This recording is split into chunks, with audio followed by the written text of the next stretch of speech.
தளபதி விஜய் நடிப்பில் 2011ஆம் ஆண்டு உருவாக இருந்த படம் தான் யோகன் அத்தியாயம் 1. ஒரு சில பிரச்சனைனால இந்த படம் உருவாகலை.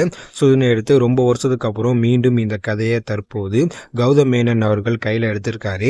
முக்கியமாக பார்த்தீங்கன்னா தளபதி நடிக்க இருந்த இந்த கதையில் தற்போது விசாலை வச்சு கௌதம் மேனன் அவர்கள் இயக்கப்படலாம். முக்கியமாக பார்த்தீங்கன்னா தற்போது உள்ள காலகட்டத்தை கையில் எடுத்து ஒரு சில மாற்றங்கள் எல்லாமே பண்ணி தற்போது விசாலை வச்சு இந்த கதையை கௌதம் மேனன் இயக்க போகிறாரு அப்படிங்கிற நியூஸ் தற்போது வந்திருக்கு. முக்கியமாக பார்த்தீங்கன்னா யோகன் அத்தியாயம் 1 தளபதி விஜய் பண்ண வேண்டியது. ஆனால் பார்த்தீங்கன்னா ஒரு சில ப்ராப்ளம்னால அப்போது பண்ண முடியலை. முக்கியமாக இந்த படம் அப்போ வந்திருந்தா இந்த படம் ஒரு மிகப்பெரிய பேசும் பொருள் ஆயிருக்கும் அப்படின்லாம் சொல்லியிருந்தாங்க. ஸோ தற்போது இந்த படத்தை விசாலை வச்சு கௌதம் மேனன் அவர்கள் கையில் எடுத்திருக்காரு. ஸோ இந்த படம் குறித்த அறிவிப்பு இன்னும் கொஞ்ச நாட்களில் வெளியாகும் அப்படின்ற மாதிரி சொல்கிறாங்க. ஸோ விசால் அவர்கள் தற்போது தளபதி விஜயோட கதையை தற்போது கையில் எடுத்திருக்காரு. ஸோ படம் எப்படி வரப்போகுது அப்படின்னு நம்ம வெயிட் பண்ணி தான் பார்க்கணும். இதை பற்றி நீங்கள் என்ன நினைக்கிறீங்க அப்படின்னு கீழே கமெண்ட்ல சொல்லுங்கள். இது போன்ற வீடியோக்கள் எல்லாமே தெரிஞ்சுக்க சப்ஸ்கிரைப் பண்ணுங்கள். தேங்க்யூ.